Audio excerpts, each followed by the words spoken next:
Bonsoir à toutes et à tous et ravi de vous retrouver ce soir, comme d'habitude, dans 60 minutes pour comprendre sur Médien TV. Nous sommes en direct et nous sommes le lundi 23 novembre. Vous le savez, tous les soirs de la semaine, nous essayons de décrypter pour vous ce qui fait l'actualité nationale et internationale. Nous le faisons en votre compagnie à travers les réseaux sociaux. N'oubliez pas de réagir sur la page Facebook de Médien TV ou à travers le compte Twitter de l'émission sur le hashtag 60MPC. Les invités qui ont accepté d'être avec nous ce soir sont monsieur Younes Sayeh, vous êtes expert en assurance et désormais un habitué de l'émission. Merci d'être avec nous ce soir. Younes, Mohamed Karim, vous par contre c'est la première fois et bienvenue pour cette première fois, professeur d'économie à l'université Mohamed V de Rabat. Moins de 7,2%. C'est la proportion des ménages marocains, d'entre nous, qui déclarent réussir à se constituer un petit bas de laine, à épargner de l'argent. C'est ce que révèle la dernière enquête sur l'indice de confiance des ménages du Haut Commissariat au Plan publié le 16 novembre dernier. Près de 40% déclarent même devoir s'endetter ou grignoter sur leurs économies pour boucler les fins de mois. Quels sont les différents moyens de préparer ces vieux jours? Comment a évolué le pouvoir d'achat? Quel est notre niveau d'endettement? Que reflète réellement cet indice de confiance? Pouvoir d'achat et épargne, le moral en berne, c'est le titre de l'émission de ce soir. Alors messieurs, avant qu'on essaie de comprendre, ça serait bien qu'on revienne sur les fondamentaux de l'épargne. Professeur, vous êtes là pour ça, vous allez nous faire un petit cours d'économie. Mais avant cela, vous voyez ce chiffre-là, moins de 7,2% des Marocains, des ménages marocains, qui arrivent à épargner. Vous trouvez ça normal? Ça vous dit quoi ce chiffre, professeur Karim? Merci pour votre invitation. Tout d'abord, j'aimerais rappeler la méthode de calcul, cet indice de consommation, de confiance des ménages, qui est élaboré par le Haut Commissariat au Plan depuis quelques années, depuis 2008, sur une base trimestrielle. Et l'indice de confiance des ménages, il fait le parallélisme entre celui qui est calculé par l'INSEE en France. Oui. Alors, un petit exemple, avant de rentrer dans les indicateurs retenus, qui sont au nombre de 7, et en France on a retenu 11, je donne un petit exemple. Par exemple, on pose la question à un ménage en lui disant est-ce que l'emploi va s'améliorer?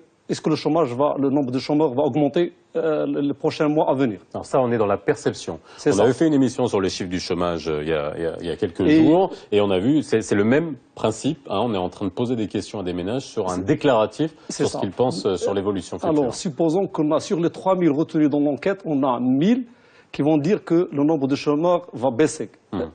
Et on a 2000 par contre qui vont dire que le nombre de chômeurs va augmenter. C'est-à-dire que les pessimistes sont de 2000 et les optimistes sont de 1000. Donc on calcule un solde. La différence de 1000 moins 2000, ça nous donne moins 1000. C'est-à-dire on a 1000 en solde, on a 1000 pessimistes. Et on va diviser par 3000, ça nous donne moins 33,3% comme solde. Donc on fait un delta entre le pessimisme et l'optimisme. Exactement, c'est l'objet de cette étude-là.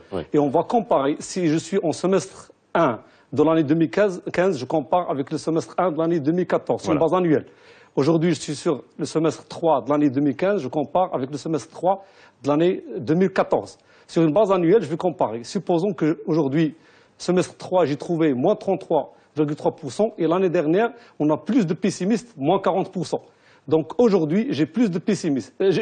Donc j'étais à 40% et aujourd'hui je suis à moins 40%, je suis aujourd'hui à moins 33%, c'est-à-dire que j'ai moins de pessimistes. Donc j'ai gagné effectivement 6 en optimisme. Voilà, j'ai gagné en optimisme. C'est important, que vous fassiez ce point parce que finalement ça nous permet de comprendre comment ces indices sont calculés. Voilà, c'est comme ça qu'ils sont calculés. Maintenant retenons aux indicateurs retenus. On a 7 indicateurs, donc l'enquête elle porte sur 3000 ménages. Toutes classes confondues, on ne fait pas la différence. On les enquête, on leur pose des questions sur 7 questions.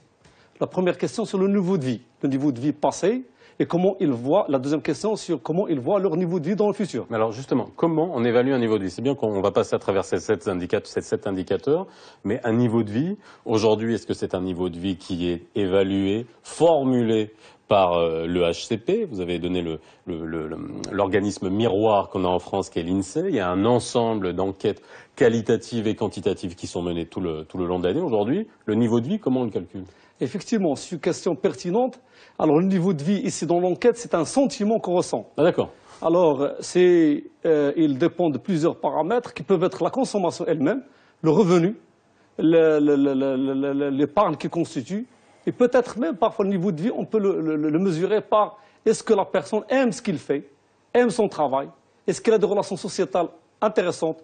Est-ce qu'il y a beaucoup de questions ici dans le niveau de vie? Mais c'est-à-dire on définit un niveau de vie, oui, on définit un niveau de vie, oui, ça reste très subjectif. C'est-à-dire qu'on n'est pas seulement sur des données sociodémographiques, de revenus, c'est un tout qui permet de mesurer le niveau de vie. Avant qu'on aille dans les 7 indicateurs, juste réagir à ce chiffre-là, Younes Saher. Tout à l'heure, on va parler. Vous êtes là aujourd'hui parce que vous êtes expert en assurance et on va parler bien sûr de l'épargne, et il y a tous ces produits complémentaires en plus de l'épargne retraite, que sont les régimes obligatoires et les régimes facultatifs. Mais quand vous entendez ce chiffre-là, Younes Saher, 7,2% des gens qui affirment ne pas pouvoir, seulement 7,2 pardon, qui affirment pouvoir épargner, ça vous inspire quoi? C'est un chiffre bas, certes, c'est clair que c'est un chiffre bas, mais lorsqu'on analyse à la lumière des indicateurs clairement expliqués par notre ami professeur Karim, quand on analyse tous ces chiffres-là, il est clair que beaucoup de choses sont dans le ressenti, sont dans la perception des faits. Il y a aussi des éléments arithmétiques où les gens, eu égard de leur salaire, eu égard du pouvoir d'achat, eu égard des obligations au quotidien, vont se retrouver, comme on dit, à finir les bouts du mois avec difficulté. Donc la perception d'épargner est des fois exclue. Ils vont se retrouver à affronter avec difficulté les obligations du quotidien. Et cela, effectivement, ce chiffre ressort suite à un sondage qui a été mené, suite à des questionnaires, suite à un certain nombre d'évaluations. Et le fait que autant de foyers au Maroc soient incapables d'épargner est quand même assez compliqué comme indicateur. Parce qu'on parlera tout à l'heure de l'épargne, de l'importance de l'épargne, qui est un levier fabuleux de l'économie nationale, qui permet de capitaliser pour pouvoir investir, pour pouvoir augmenter les champs d'action des entreprises et de l'économie marocaine. Et le fait d'avoir une grosse partie de la population qui soit incapable de le faire est assez déplorable. Alors, professeur Karim, votre deuxième indicateur. Effectivement, la capacité d'épargne, il n'est pas inclus dans l'indicateur d'après le HCP. En France, on l'inclut, mais ici, on ne l'a pas inclus dans l'étude. La capacité d'épargne, effectivement... La capacité d'épargne, c'est mathématique. C'est-à-dire qu'il y a 7% des ménages sur les 3000 qui disent qu'ils sont incapables, qu'ils peuvent épargner. Oui. Mais le reste, ils trouvent des difficultés. Ça s'explique par le fait qu'on peut constater l'évolution de cette épargne des ménages et celle des entreprises et même celle de l'État. Si on regarde cette évolution depuis 2009 et plus, il y a une tendance baissière cette épargne. Donc, on est sur 13,6% d'épargne intérieure des ménages sur un taux de 20% comme épargne intérieure. Donc, et pour les trois composantes, ménages, entreprises et l'État, il y a une tendance baissière. Donc, vous êtes en train de me dire que tout ça est corrélé? On peut corréler l'épargne des ménages, l'épargne de l'État et des entreprises? Si je confronte l'évolution réelle des chiffres avec le sentiment, on peut comprendre pourquoi ce sentiment d'incapacité d'épargne se retrouve chez les ménages. Parce qu'il y a une rareté, il y a plus de consommation. Et il y a, donc par conséquent, il y a moins d'épargne chez les ménages, chez l'État et chez aussi les entreprises depuis 2009. Donc on est sur un taux d'épargne sur intérieur de 20%. Si on lui rajoute l'épargne extérieure, on est à 25% et on est sur un taux d'investissement de 29%. Donc on n'arrive pas totalement à financer l'investissement. Si vous voulez, tout à l'heure, je reviendrai vers les indicateurs. Ce qui est important, c'est de savoir aussi de qui on parle, de quel ménage on parle. Parce que si on parle de perception, la perception de la capacité à épargner, entre un ménage qui gagne 4 000 ou 5 000 dirhams et un ménage qui gagne 30 000 dirhams, on peut avoir la même sensation de ne pas pouvoir épargner. C'est-à-dire qu'aujourd'hui, est-ce qu'on peut faire la différence entre les différentes classes sociales? Il y a aussi cette perception de l'épargne. Il y a des foyers dans certaines régions, dans certains milieux, où on va avoir un peu la culture, si j'ose dire, d'épargner. C'est-à-dire qu'on va observer des jeunes, même au démarrage de leur vie professionnelle, qui vont tout de suite se mettre sur une espèce de plan d'épargne, ou alors mettre leur argent dans de l'immobilier, avoir déjà on va dire cette ouverture sur le fait de préparer les vieux jours, comme tu disais. On l'observe moins chez certains foyers, où on va avoir des jeunes qui, en démarrant leur vie, vont plutôt être un peu dépensiers, parce que où ils sont encore dans le foyer paternel, où ils n'ont encore pas tout à fait intégré cette dimension. Donc il y a le côté culturel aussi, et de perception de l'épargne. On le sent, ça, cette culture de l'épargne. Finalement, est-ce que le Marocain a cette culture de l'épargne? Alors, ici, une question importante. Ici, il faut faire la différence entre la perception, le ressenti du ménage et les chiffres réels, vrais. Alors, il y a une tendance qui est parallèle, il y a une certaine cohérence, généralement. Alors, si je reviens vers la culture d'épargne, effectivement, on n'a pas cette culture d'épargne. On est des ménages qui consomment, qui dépensent. La consommation des ménages par rapport au PIB, c'est 60%. 13,6% qui est épargné. Donc, par rapport au PIB. Donc, on a cette culture de consommation. On peut vivre même à crédit. D'ailleurs, les chiffres, quelques chiffres le montrent. On va y revenir justement sur l'endettement. On n'épargne pas assez, mais il faut dire une chose. Par rapport à l'indice, c'est qu'on est généralement un petit peu pessimiste. Pourquoi? Pour plusieurs raisons. Là, il faut aller pour comprendre ça. Même au milieu rural, il faut considérer que les ménages sont analphabètes, généralement. Ils sont intelligents, c'est vrai, ils sont intuitifs, mais ils n'ont pas l'information nécessaire pour juger. Et généralement, ils peuvent considérer que la personne qui viendrait les enquêter, c'est un homme politique qui va leur présenter un programme économique, et donc ils calculent quel gain. Il y a l'indice de confiance même par rapport à l'étude. Exactement. Oui. Il faut corréler tout ça. Ici, il y a les deux effets. Un effet exogène et un effet endogène. L'effet exogène, c'est le fait que tout le monde dit que ça ne marche pas, et que tout le monde, surtout si ça ne marche pas, effectivement, par exemple, l'indice du trimestre dernier, ça se répercute sur l'indice du prochain trimestre. Pourquoi? Parce que le bouche à oreille joue, et que tout le monde dit que la situation est morose, et donc on a tendance à le dire entre nous, et donc généralement on l'exprime. Ça, c'est le côté endogène, mais côté exogène. Endogène, déjà, c'est la confiance elle-même dans celui qui vient nous enquêter. On a les ménages en milieu rural, là il faut voir le terrain, comment ça se passe, c'est tout à fait différent au milieu urbain. Les gens, lorsque vous posez la question, ils ont tendance à négativiser la situation. Pourquoi? Parce qu'ils croient que le fait de négativiser, c'est une façon de réclamer, d'obtenir un plus. Exactement, parce qu'il voilà, un message. Et donc d'ailleurs, ça se confirme, globalement, on a des indicateurs qui sont du pessimisme. Là, ce n'est pas uniquement cet indice de confiance des ménages qui le confirme, mais si je prends les deux institutions américaines, Healthways et Gallup, ils nous ont classés 115 sur 145 en tant que pays plus ou moins vers la marche à la prospérité et le bien-être. Ça se confirme aussi si on prend l'indicateur de l'institution britannique ONG qui s'appelle Legation. Il nous classe 97 sur 142. Donc on est très mal classé. Et l'enquête, il se fait par téléphone. Donc moi, je n'écarte pas la possibilité de dire qu'on est un petit peu, on a droit de liberté, on dit ce qu'on veut, mais aussi en raison par rapport à notre intérêt personnel. On est quelquefois individualiste et opportuniste, mais on touche à l'intérêt général, celui de dégager des indicateurs qui ne reflètent pas la réalité. Mais alors, l'épargne, c'est aussi une manière, c'est un message de confiance aussi en l'avenir. C'est-à-dire que quand on épargne, on gagne plus de confiance en l'avenir. On se dit, je prépare mes vieux jours, j'ai la capacité de réagir en cas de coup dur ou pour pouvoir vivre correctement à la fin de ma vie, en plus, bien sûr, des régimes de retraite qu'on va voir. Ce sentiment-là, c'est intéressant tout ce que vous nous dites, parce qu'on voit la corrélation entre ces différents types. Aujourd'hui, l'épargne est devenue pour le Marocain synonyme de confiance?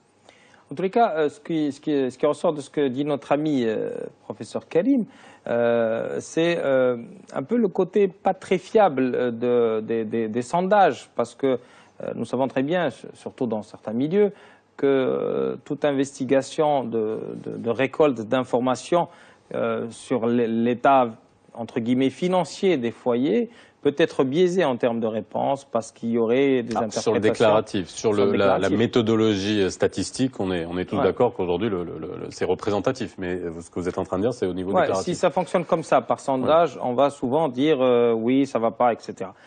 Par contre, on va voir à côté le comportemental qui est celui de certaines situations de surconsommation, même de consommation qu'on peut voir dans certaines périodes comme l'Eid Kbir ou autres, qui vont être des consommations abusives, même des consommations sur du crédit, c'est-à-dire aller consommer au-delà de la capacité du foyer lui-même. Et cela est antagoniste par rapport à la situation globale. Et c'est ce qui est un petit peu particulier au niveau de certains foyers.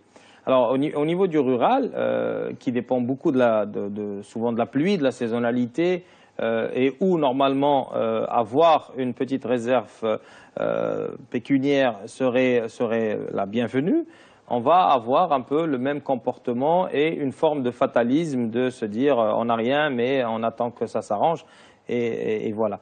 Donc la perception des vieux jours est souvent absente. Alors, professeur, bon, j'ai des questions qui arrivent sur Twitter et sur Facebook. Je vais vous en poser. J'ai Mohamed qui nous dit que la plupart des Marocains ont du mal à épargner suite à la hausse des prix de tout ce qui est nécessaire pour la vie domestique. Aujourd'hui, la hausse des prix, elle est aussi flagrante, aussi sensible pour expliquer le manque d'épargne. La hausse des prix, si on voit un peu l'évolution, il y avait une inflation de type importé à partir de l'année 2010, ensuite à la crise, renchérissement des produits de base sur le marché international, prix de pétrole. Il y avait une inflation d'importé. Mais de l'autre côté, nous avons la Banque centrale qui a pu contenir cette inflation aux alentours de 2%. Mais ce n'est pas le cas aujourd'hui en 2015. Il y avait une décélération des prix. Au contraire, il y a une baisse des prix des produits alimentaires, baisse du prix de pétrole, 41 $. Donc, ce qui fait, sur l'inflation importée, il n'y a pas une inflation. Peut-être qu'il y a une augmentation des prix des produits localement, consommés localement. Globalement, on n'a jamais dépassé 2%. Donc, cette raison-là d'inflation, il était un petit peu en 2010, 2011, 2012, mais aujourd'hui, on n'a pas cette contrainte d'inflation puisque la Banque centrale met devant comme politique ciblage essentielle, c'est de maîtriser l'inflation et il peut libérer le chômage. Là, ça a été depuis 30 ans.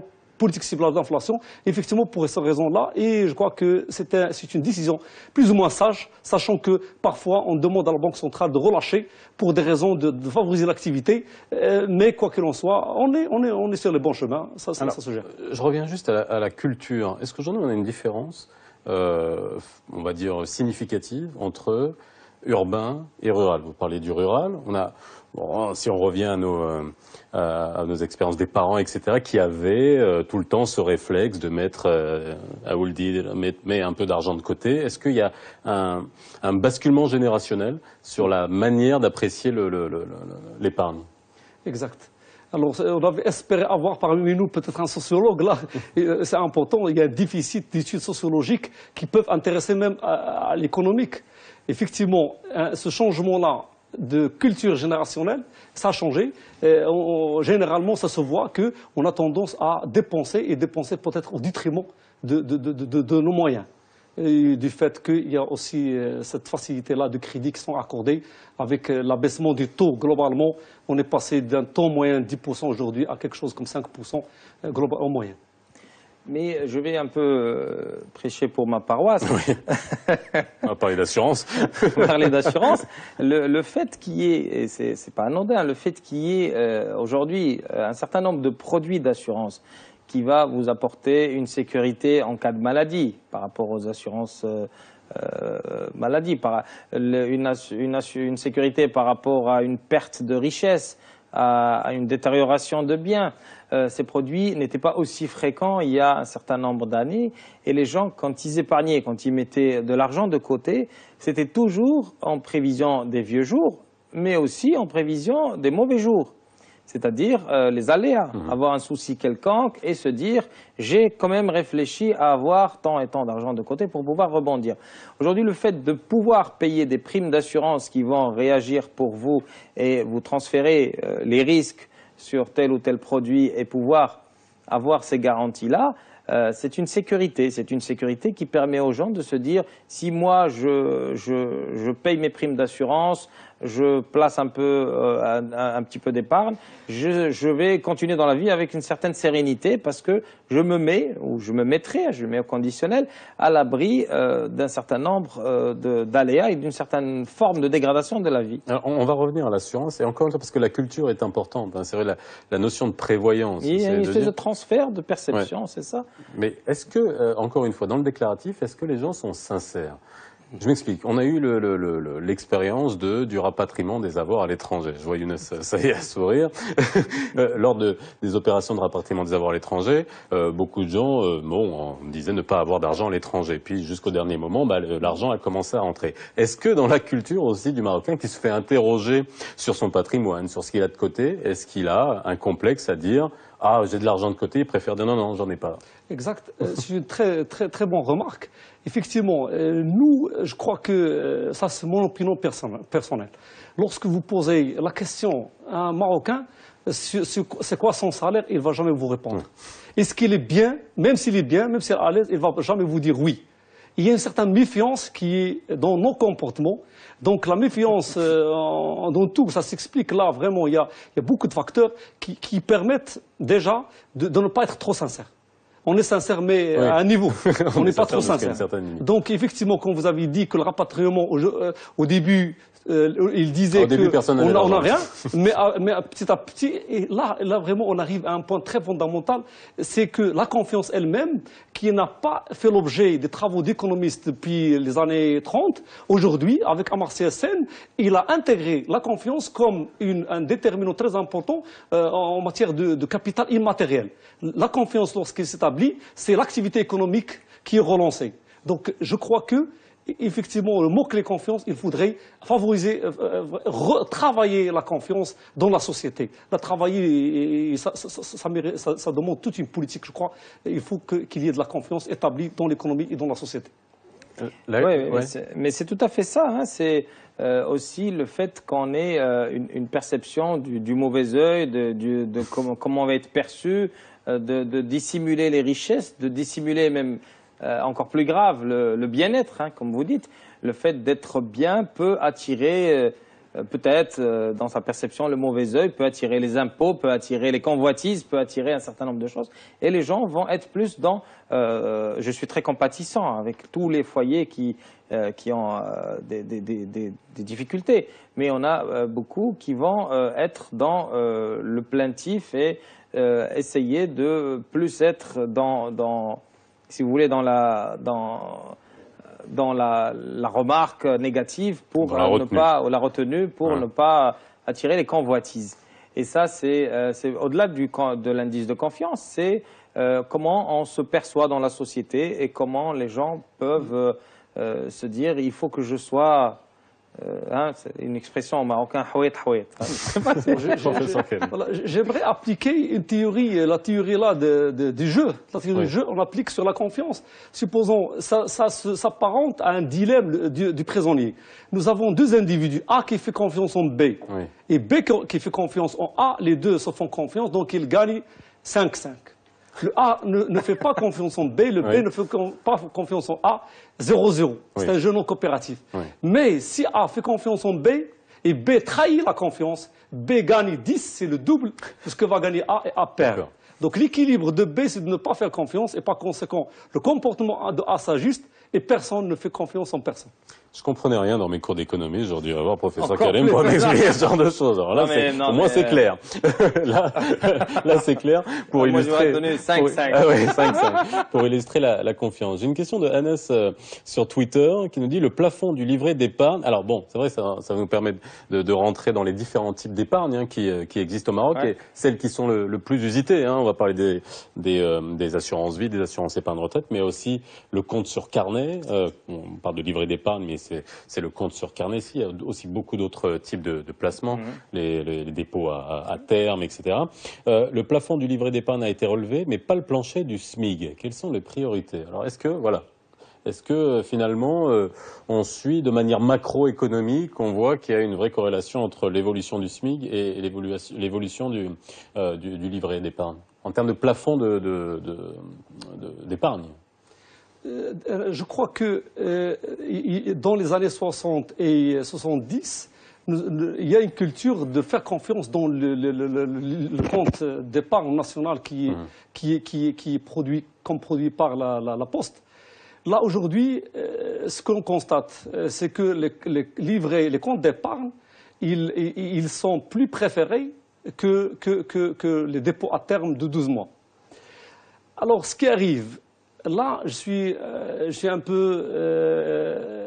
suis pas très satisfait du taux qu'on applique sur ces comptes d'épargne parce qu'ils ne permettent pas de mobiliser l'épargne existante. Déjà, les gens ne font pas confiance, ils mettent leur argent à côté. Vous voulez me dire que c'est pas attractif? C'est pas attractif, exactement, la rentabilité. Le taux, par exemple, pourquoi? Parce que le taux d'intérêt du dépôt dans un compte d'épargne, il est indexé sur les bons de trésor 52 semaines, moins 50 points de base. Ce qui fait, c'est, avec l'augmentation, on est à 3,62. On va réduire de 0,5% ou 50 points de base. On tombe sur un taux de 2,885. Alors, il y a aussi la taxe sur le produit de placement à revenu fixe qui est prélevé, l'équivalent de 30% sur le produit. Donc, on arrive à un taux de 2%, 2,01 net. Et le taux d'inflation, c'est aux alentours de 2. Donc, en termes rendement réel... Vous êtes en train de me dire que c'est sur un compte sur carnet, on est à 0. On est à 0, c'est pas incitatif. D'accord. Ouais, c'est pour ça que ce produit-là a connu un retrait dans les dernières années qui était assez significatif. Aujourd'hui, ce n'est plus du tout un produit vers lequel les gens vont pour épargner les carnets. Alors, c'est quand même culturel aussi ce compte sur carnet. Quand on allait ce compte sur carnet, c'était quand même aussi un élément culturel sur lequel, vers lequel se tournaient les Marocains. Effectivement, c'est culturel parce que même le taux de rendement des comptes d'épargne nationale à la Poste, c'est 2%. Donc culturellement, on a une préférence vers la Poste que vers les banques commerciales. Mais je peux l'expliquer aussi par un problème, c'est que nos banques commerciales composées de 16 ou 17, il n'y a que 3 banques qui s'accaparent le 2/3 des dépôts et les 2/3 sociétés de financement, et ils distribuent 60% de crédit. Et donc, on est dans un système qui est oligopolistique. C'est-à-dire que 3 banques face à la Banque centrale. Pas 16, c'est 3. Bon, donc, alors... ils ne vont pas traduire les recommandations ou les directions de la Banque centrale. Alors, j'ai Ahmed sur Twitter qui nous dit ce chiffre en baisse. Il parle bien de l'indice de confiance, ne serait-il pas, ou de l'épargne, ne serait-il pas une traduction du nouveau Maroc libéral? Ça, je vois sourire, vous nous répondrez juste après la pause.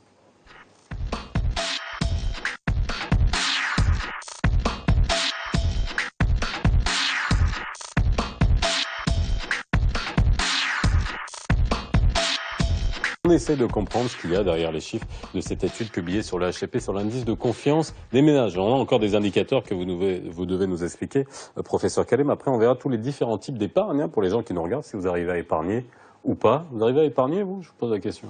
Pas beaucoup. Un petit peu. Non? Je suis parmi les... Et ben voilà. Il est dans le déni, lui. Il est dans le quota du déni. Quand même une question qui était intéressante juste avant qu'on passe à la pause. Ce chiffre en baisse ne serait-il pas une traduction du nouveau Maroc libéral? Est-ce qu'on est un nouveau Maroc libéral? Vous êtes d'accord avec ça? D'accord. Donc on va essayer de comprendre ce que le téléspectateur veut dire. Je crois que c'est vrai que lorsqu'on consomme assez, on vit bien. Mais d'autre côté, on ne peut pas aider au développement d'autres pays, à la prospérité, au bien-être, in fine, si on n'a pas cette culture d'épargne. Si on prend par exemple les pays sud-est asiatiques, la Malaisie, le Japon, l'Extrême-Orient, tous, ils sont développés par la mobilisation d'une épargne, un taux d'épargne excessif qui a été converti en un investissement de qualité. Ça, c'est un. Deuxième, c'est l'investissement en éducation. Et l'éducation en sens large. Et troisième, c'est le rôle de l'État dans tout ça. Le rôle de l'État, un autre rôle, c'est le développement d'une politique industrielle dirigée. On ne peut pas produire sans épargne, parce que l'épargne se transforme en investissement. L'investissement, il s'accumule, il donne du capital. Le capital, c'est lui qui donne la production.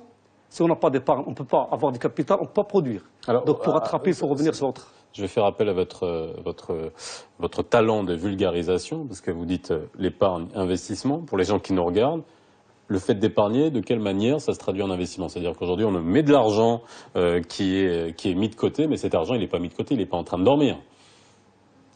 Lorsqu'on épargne l'argent que je vais mettre dans mon compte épargne, il n'est pas en train de dormir. Dans le circuit, la banque, il va l'utiliser dans les investissements. Donc l'épargne des ménages va être transformée en des projets d'investissement. L'épargne des entreprises aussi sont des acquisitions, des actifs physiques et des investissements. L'État aussi, il fait des projets. Alors vous n'êtes pas d'accord avec... J'ai une autre réaction sur Facebook de Ayman qui nous dit l'épargne est souvent nuisible à l'économie. Il faut inciter les gens à consommer. Je vous regarde. Ayman a tout à fait raison. J'allais rebondir sur cette idée parce qu'en fait, on va avoir une espèce de dilemme balancier entre booster le pouvoir d'achat des foyers et la capacité d'épargne. Alors c'est clair que l'épargne va servir, qu'il soit placé dans les banques ou auprès d'assurances ou certains, il va servir directement à des mécanismes d'injection dans l'économie et il va booster et l'industrie et un certain nombre de secteurs. Il est très favorable. Mais de l'autre côté, le fait de lester la capacité de pouvoir d'achat des foyers en leur imposant ou lorsqu'ils s'imposent une certaine politique d'épargne assez rigoureuse, c'est ça le dilemme, c'est est-ce qu'on consomme ou on épargne, sachant que à court terme, la capacité de consommer, le pouvoir d'achat des foyers est aussi quelque chose de très louable. Et elle est capable de rapidement booster et être un levier économique intéressant. En tous les cas, je parle sous le contrôle du professeur d'économie, en tous les cas en termes d'indicateurs palpables à court terme. Effectivement, à court terme, oui, en récession, la consommation booste la croissance. Mais d'après les études, la consommation excessive ne peut augmenter. Si on a un taux de croissance de 5% par exemple, on a, suite à la consommation, juste 2,4 en point du PIB. Donc le reste de croissance devait venir d'où? Donc, et la consommation, c'était l'une des raisons, excessive je dis, l'une des raisons de nos problèmes depuis 2010 jusqu'à aujourd'hui. Pourquoi? Parce que la consommation excessive, on vit au détriment, on ne produit pas assez, on vit au détriment d'autrui, donc on importe. Lorsqu'on importe, on a une balance commerciale déficitaire. Les réserves de change se réduisent et sont arrivées à 3 mois. La masse monétaire qui est créée en fonction des réserves de change se réduit. Les liquidités bancaires ne sont plus. Donc on doit aller vers le marché international où on doit demander à la Banque centrale de donner aux banques des liquidités. C'est ce qu'il fait. Le taux de la réserve obligatoire, c'était 16% et on a réduit jusqu'à 2%. Pourquoi? Pour ne pas éponger les liquidités sur ce marché bancaire. Donc tout ça, il est venu de quoi? Il est venu d'une consommation excessive.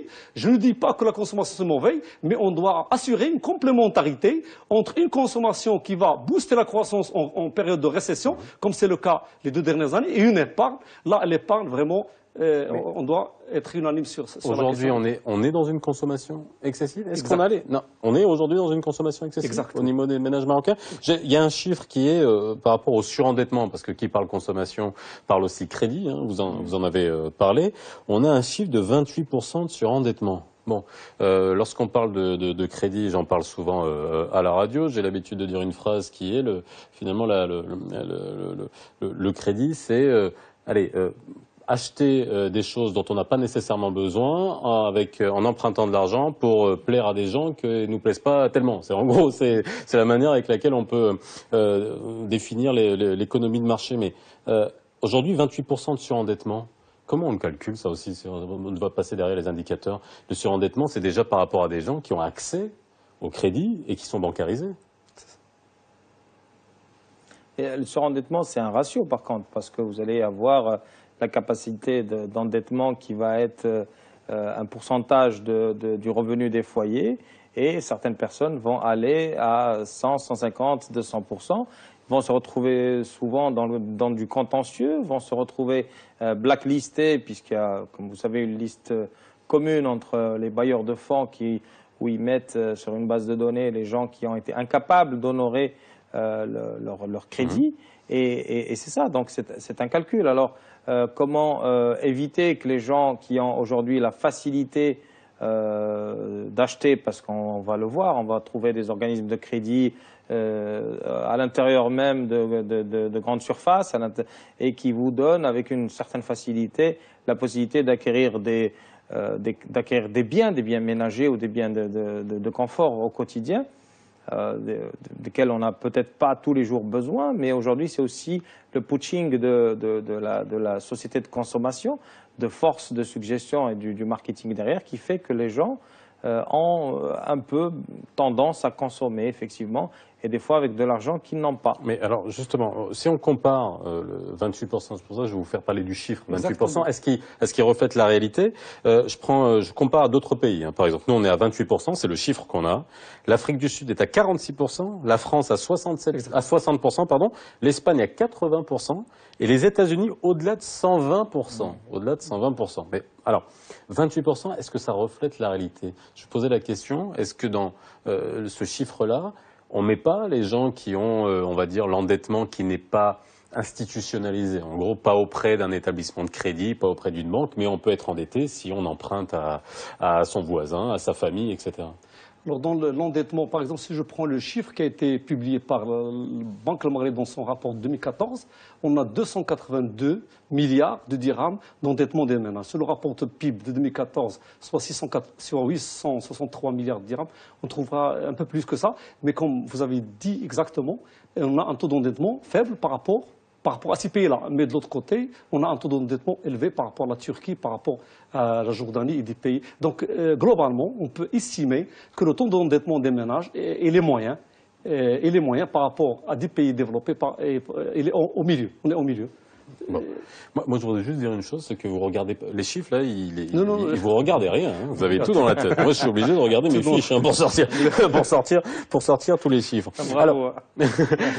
Alors, par rapport aux différents types d'épargne, alors c'est vrai que ça, on va y arriver, mais aujourd'hui, quels sont les différents moyens d'épargner qui sont culturels? Là, on va aller vers l'assurance épargne retraite, les contrats d'assurance vie, c'est assez nouveau.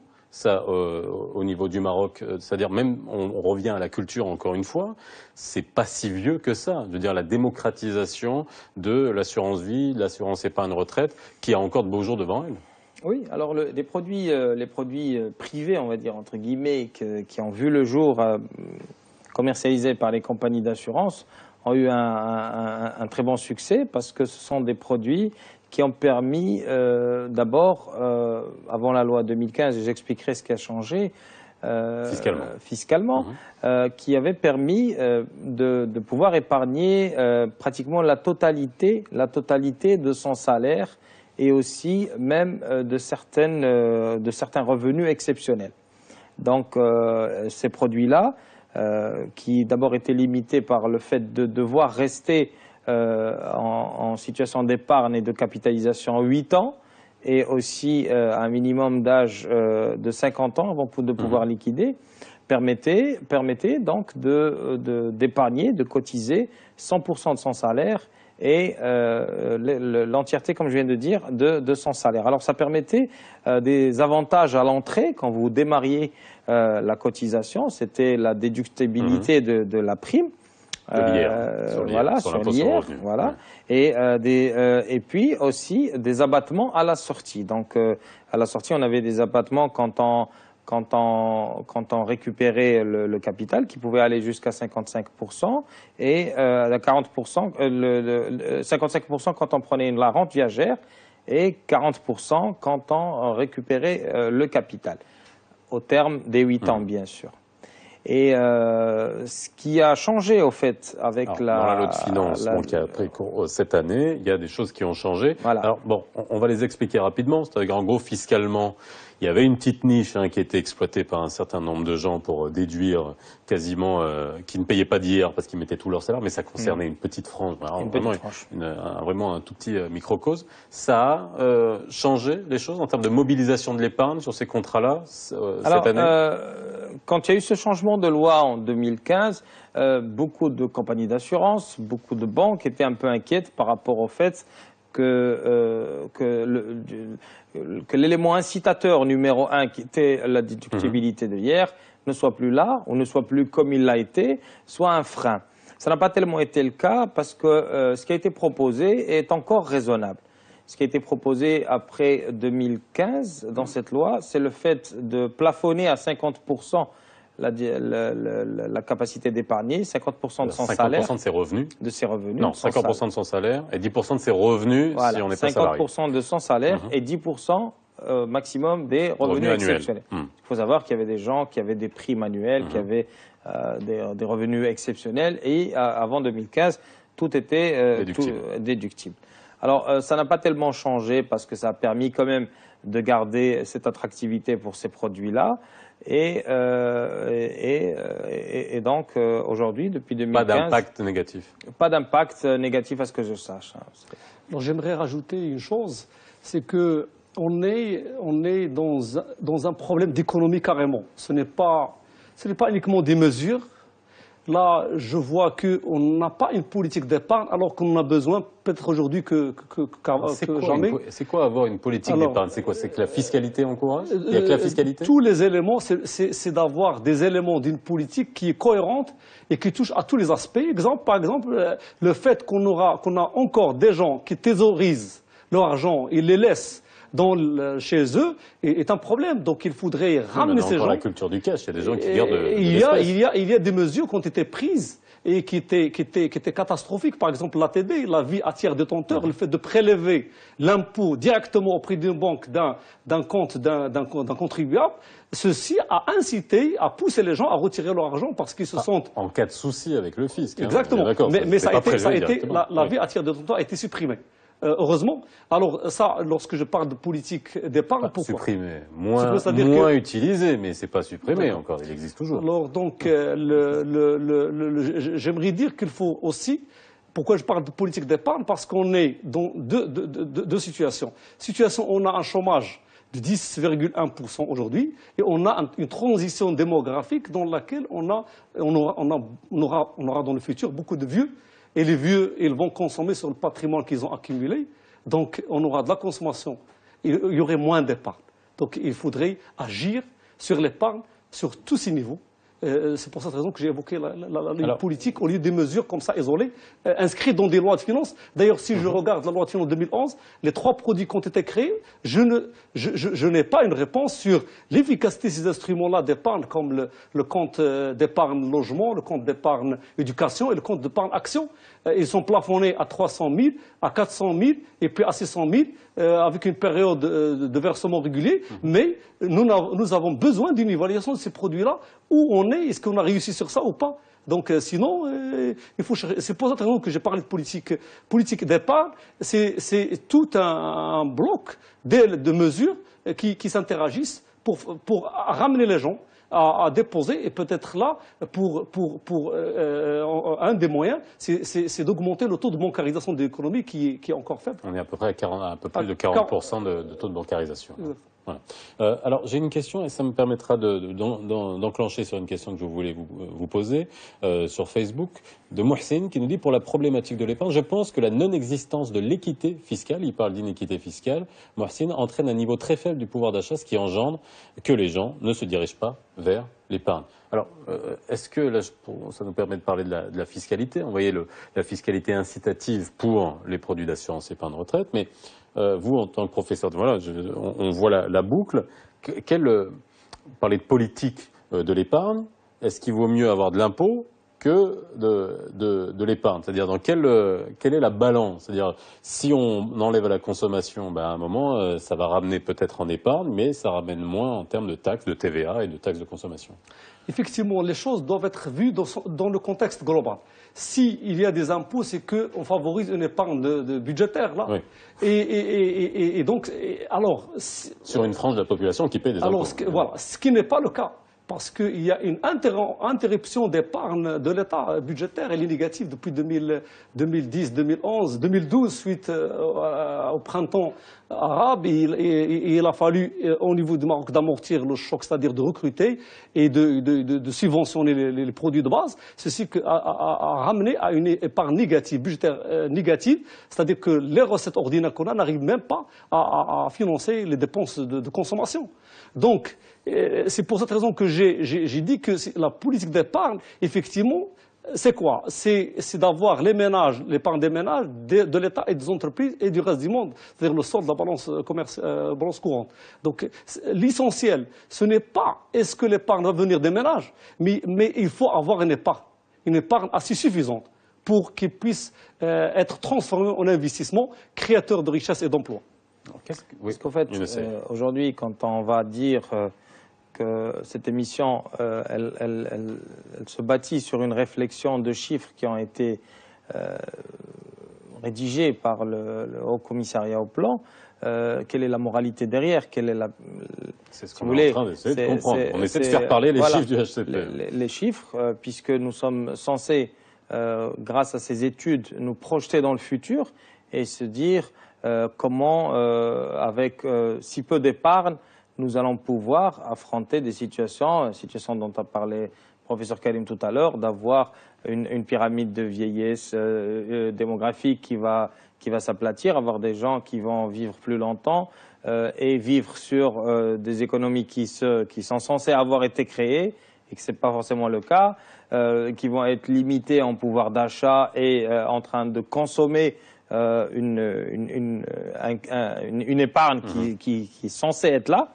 Et tout cela, ce chiffre-là, comment est-ce qu'on va se projeter? Quelles sont donc les solutions ou les réflexions ou la stratégie à mener pour pouvoir parer à des défaillances? Parce que là, si tous les indicateurs de pessimisme qui ont été cités sont là, je ris mais nerveusement, qu'est-ce qu'il faut prévoir? Qu'est-ce qu'il faut prévoir? Parce que là, c'est pas effectivement très optimiste. Alors, au niveau je disais tout à l'heure, les contrats d'assurance épargne-retraite ou d'assurance vie qui sont privés, il y a une grosse marge de progression encore aujourd'hui sur le marché? Mais bien sûr que oui.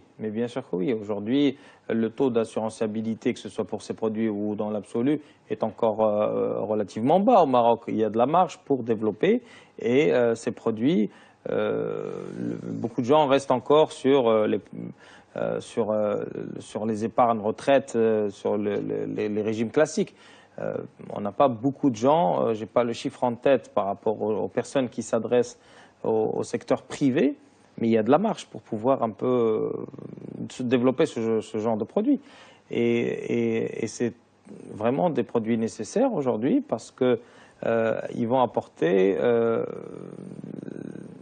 la liquidité nécessaire pour que l'on puisse, comme j'ai dit tout à l'heure, booster un certain nombre de secteurs dans l'économie nationale. Alors, il y a aussi, on revient encore à la culture de l'épargne, investir dans la pierre. C'est-à-dire qu'en gros, l'immobilier, acheter un appartement, acheter une maison, acheter un terrain était une manière, ou est encore une manière, c'est la question que je vais vous poser, finalement, d'épargner. Est-ce qu'aujourd'hui, c'est encore vrai, après l'explosion de la bulle immobilière qu'on a vue au Maroc au début des années 2000, est-ce qu'aujourd'hui, l'immobilier, la pierre, est toujours une valeur sûre en termes d'épargne? Effectivement, d'après les chiffres qui sont donnés, les ménages marocains, ils ont tendance à préférer d'investir dans l'immobilier, l'achat des biens durables. Et comme en témoigne, la part de l'endettement, elle est constituée à 64% de l'achat des logements. Là, effectivement, c'est lié à la culture de ne pas pouvoir épargner. On constitue une sorte d'épargne forcée à travers la transformation des liquidités ou de revenus vers le logement. Donc effectivement, ça constitue une source de confiance pour les ménages. Mais est-ce que c'est toujours aussi rentable aujourd'hui? C'est-à-dire quand on voit les chiffres, si d'un point de vue économique, si on compare les taux de rendement, que ce soit des comptes sur carnet, on va parler des différentes aussi types de placements qu'il peut y avoir, que ce soit les dépôts à terme ou les autres types ou les contrats d'assurance épargne retraite qui sont rémunérés. l'immobilier n'explose pas comme avant. La spéculation n'est plus possible comme c'était avant. En termes de placement, effectivement, c'est peut-être moins juteux. Mais il y a ce côté toujours épargne, sécurité, cette dimension de la sécurité de l'épargne. Ça ne disparaît pas. Que ça ne disparaisse pas, que je me constitue quelque chose qui est à moi déjà et où l'acquisition du premier foyer est une bonne conversion. C'est une bonne conversion de sécurité d'épargne. Maintenant, elle est biaisée parce que si le matelas d'épargne n'est constitué que de foncier, en cas de coup dur collectif ou en cas de situation, on va dire, généralisée, on va avoir trop d'offres de foncier et ça va pas, je parle encore sous votre contrôle, professeur, ça va un peu lester et bloquer l'étendue de cette épargne. Donc, en termes de sécurité, la dimension de sécurité, puisque souvent on a ramené dans cette émission à comment le produit est perçu, à la psychologie du citoyen par rapport à cette épargne et à la notion d'épargne, la notion sécurité est quelque chose qui ressort très fort. Le fait d'épargner est lié à l'aléa. Justement, ce sentiment de sécurité, il est plus fort que l'arithmétique? Parce que si vous nous avez parlé d'épargne forcée, donc en gros, il y a des gens qui s'endettent pour épargner. C'est-à-dire qu'en gros, ils s'endettent pour mettre de l'argent de côté, mais en s'endettant, ils vont payer des intérêts et qui ne correspondent absolument pas à ce qu'ils vont gagner en placement. Est-ce qu'aujourd'hui, il ne peut pas y avoir un transfert de valeurs comme l'immobilier vers l'épargne classique? Je crois que la rationalité économique, parce que de toutes les façons, un mélange, il est rationnel. Il est rationnel dans le sens où... Mais il est rationnel jusqu'à un certain point. Parce que à un certain point, il y a une certaine rationalité. Il arbitre entre les choix. Alors il se dit au début, puisqu'il est incapable d'épargner, puisqu'il a les tentations de dépenser, les recettes causent les dépenses, l'argent lorsqu'il est là, il donne de l'appétit à des dépenses automatiquement. Donc il a besoin d'assurer au moins, dans une première étape, par exemple, un logement pour ses enfants, parce qu'il sait très bien que, de toutes les façons, pour l'alimentation et pour la nourriture et pour les loisirs, il peut faire avec. Mais pour le logement qui est trop cher, il doit avoir une maison pour lui et pour ses enfants, peut-être dans le futur. Là. Alors, je crois que la décision de transformer le revenu ou l'épargne vers autre utilisation viendra après avoir assuré un minimum d'investissement en logement. Et après, peut-être la décision va changer parce que ce sont des comportements. Et puis l'acquisition du foyer est, encore une fois, par le biais de mécanismes d'assurance, sécurisé, puisque c'est pratiquement tout le temps accompagné d'une assurance décès-invalidité. Donc le chef de famille se dit de toute façon je travaille, je m'engage sur des loyers sur 250 mensualités, voire plus des fois, et s'il m'arrive un souci quelconque, mes ayants droit, ma famille, mes enfants sont sécurisés puisque le bien leur sera acquis. Et cela lui permet de convertir cette forme d'épargne en ayant ce matelas de sécurité qui lui permet donc d'avancer serein, contrairement à ce que pourrait être un produit quelconque ou du placement ou autre.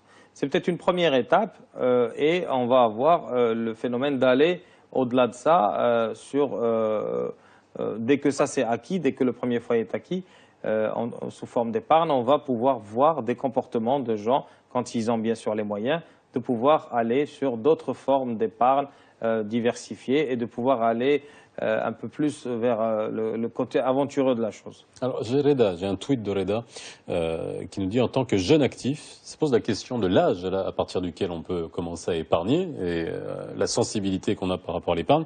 En tant que jeune actif, Reda nous dit comment peut-on épargner alors que mon salaire s'épuise toujours à la moitié du mois. Alors là on est en train de parler encore une fois de pouvoir d'achat, mais aussi de la manière avec laquelle, à quel âge on commence à prendre conscience qu'il faut épargner. À 23 ans, 24 ans, on n'a pas la même notion de l'épargne qu'à 40 ans. Exactement. la question commence à se poser avec l'âge. Le moment où le jeune veut construire un foyer, il veut se marier, là il a besoin d'avoir un logement. Effectivement, je crois que je propose un des éléments qui sont sujets à réflexion de la part, de la part du gouvernement, qui peut peut-être penser à ne pas faire subir un jeune de la charge de loyer. Donc on peut par exemple produire des logements pour les jeunes, on peut leur gérer ces loyers, c'est-à-dire on peut les louer et leur gérer ces loyers jusqu'à une date où il atteindra 35 ans, peut-être là, il peut récupérer, ne pas payer des tranches sur les logements. Aujourd'hui, cette baisse de l'épargne, comme on a vu, enfin ce chiffre en tout cas, tel que communiqué par le HCP à travers ce sondage, quel impact ça peut avoir sur notre modèle économique, tout simplement? Là, je vous pose la question d'un point de vue macroéconomique. Vous avez expliqué un peu tout à l'heure, brièvement, de quelle manière l'épargne jouait dans l'économie, à savoir la capacité d'investissement. Aujourd'hui, ce chiffre-là, qu'est-ce qu'on va en faire? Qu'est-ce qu'on peut en faire? Qu'est-ce qu'un gouvernement peut en faire? Alors, si c'est un chiffre de l'indice de confiance des ménages, il est utile pour l'usage des prévisions de consommation, comme on fait en France. Chez nous, j'espère qu'il ne soit pas politisé et qu'il sert à des prévisions de consommation. Malheureusement, lorsque les enquêtes sont faites, sauf les ménages qui restituent, on fait la même chose pour les entreprises, mais les entreprises ne répondent pas. Et donc, la restitution se fait avec retard et il perd un usage. Il perd un usage économique, purement économique. C'est ça l'usage, le seul qui est fait en France. Et aujourd'hui, je crois qu'il y a une certaine tendance à politiser. J'espère que ce ne serait pas le cas et qu'il soit utilisé pour des usages plus scientifiques de prévision de consommation dans le futur, etc. Alors, le deuxième, concernant l'épargne, effectivement, ça nous interpelle. Les ménages ont la perception comme quoi ils sont incapables d'épargner. Ça nous interpelle parce que c'est toute l'économie, comme j'ai dit, qui est en question. Il faudrait favoriser une épargne de différentes façons. Ça, c'est incontournable parce qu'autrement, on ne pourra pas créer les emplois. On ne pourra pas créer les emplois. La consommation ne crée pas les emplois, c'est l'épargne qui crée les emplois. Et lorsque je dis moins d'emplois, je dis chômeur. Et un chômeur, c'est qui au Maroc? C'est une famille. Un chômeur, c'est un humain. Un chômeur, c'est un humain en chair et en os. C'est pas une simple statistique, c'est pas un dénombrement de cadavres. Donc il faut penser de cette façon, il faut créer de l'emploi. Pour créer de l'emploi, il faut investir. Pour investir, il faut de l'épargne. Alors, comment on transmet? On est aux dernières minutes de l'émission, mais les Français sont les champions de l'épargne, parce qu'il y a cette espèce de culture aussi, avec une sensibilisation qui est faite très tôt, notamment aussi au niveau des contrats d'assurance épargne-retraite, qui est vraiment dans la culture. C'est quoi les leviers? J'imagine que toutes les compagnies d'assurance commencent à investir ont déjà investi ce segment-là. Il y a matière à, je ne sais pas, sensibiliser la manière avec laquelle on gère un budget, parce que ça pose aussi cette question. Est-ce que le Marocain sait gérer son budget?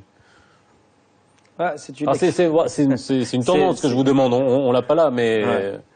Alors, quand on va voir de près certaines situations où le foyer va être en surconsommation sur des fois du superflu et des fois des restrictions de budget sur des choses essentielles comme peuvent être l'éducation ou comme peuvent être des choses salvatrices au foyer et qui sont des éléments importants par rapport au futur d'un foyer, en termes d'éducation, en termes de santé, en termes de qualité de vie, on se pose des fois des questions.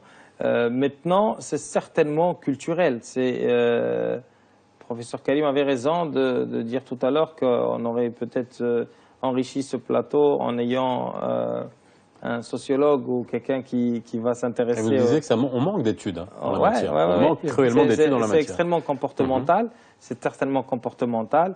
Et c'est lié peut-être à notre société. Donc il faudrait, si on devait s'adresser aux jeunes aujourd'hui qui démarrent leur vie, de leur dire que c'est fondamental et très important d'essayer de rationaliser, de réfléchir à où vous mettez l'argent et que le fait d'acquérir un bien immobilier en début de carrière ou une forme quelconque d'épargne, peut-être quelque chose d'important en termes de restriction de ce budget, parce qu'en début de carrière, peut-être que le jeune homme qui s'est adressé à nous tout à l'heure ne rationalise pas. J'espère que je me trompe. Il y a une mentalité anglo-saxonne qui dit il faut enlever son épargne et après on a son budget. Avec le reste. Et après vous vivez avec le reste. Merci d'avoir été avec nous ce soir pour essayer de comprendre ces chiffres du HCP. Excellente soirée sur Média TV. Ne ratez pas la rediffusion à 22h40. Si vous nous avez pris en route, à demain.